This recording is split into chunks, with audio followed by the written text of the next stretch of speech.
मला नाही यांनी आज असा एवढा मोठा चटका दिलेला होता.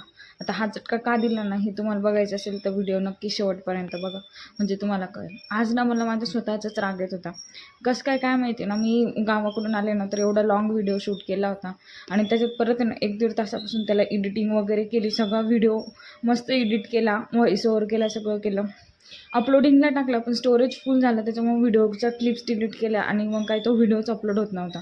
मग असं होत होतं ना, मला इतका मूड ऑफ झाला की विचारूच नका. पण मग तरी पण म्हटलं आपल्याला हे जे काम आहे तर ते तर करावंच लागणार. मग मी ना डोक्यात काहीतरी वेगळा विचार चालू होता आणि काम पण चालू होतं. यांनी दूध वगैरे आणलेलं होतं ते तापवून घेतलं. दुधासोबत आज दही पण आणलं होतं, कारण की उन्हाळ्याचे दिवस चालू आहे तर मग म्हटलं दही असलं घरात की थोडंफार खाता वगैरे येतं आणि दूध आणलं की थोडं लावता पण येतं कधी कधी दही. मग मी त्यांनी ते दही आणलेलं होतं ते सगळं काढून घेतलं आणि मग स्वयंपाकाला लागले. तर इथे मी थोड्याशा शेंगा भाजलेल्या त्या गावाकडून आणलेल्याच आणि मला ते सगळं तुम्हाला दाखवायचं होतं. पण मी जो व्हिडिओ शूट केलेला होता ना तर तोच डिलीट झाला, त्याच्यामुळे सॉरी तुम्हाला ते दाखवता येणार नाही. पण नेक्स्ट टाईम जेव्हा मी गावाकडे जाईल ना तर तेव्हा तुम्हाला आणखी नवीन नवीन व्हिडिओ बघायला भेटतील. आणि ते व्हिडिओ बघायचे असेल तर तुम्हाला माझ्या चॅनलला सबस्क्राईब करावं लागेल. तुम्ही माझ्या चॅनलला सबस्क्राईब करून ठेवा आणि व्हिडिओला पण लाईक करा. तर आज मी जेवणात ना थोडीशी खिचडी बनवली होती आणि सकाळच्याच पोळ्या होत्या.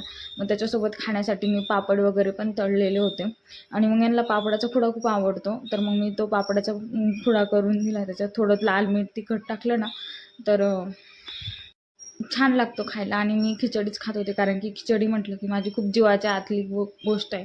आणि मग काय जेवण वगैरे झालं, सगळं आवरलं आणि शेवट अशा मस्त दुधाने करत असते मी. तर हे दूध घेत असते मी 1 ग्लास आणि त्याच्यामध्ये ना 1 शतावरीचा 1 चम्मच घेत असते. जसं लागेल तसं मी घेते आणि मग हे दूध घेतलं की मग थोडं बरं वाटतं. आणि हे आता मी सध्या कंबर वगैरे दुखू नये म्हणून मी घेत असते हे. आणि त्यानंतर मी तुम्हाला म्हटलं होतं की मला आज यांनी चटका दिला.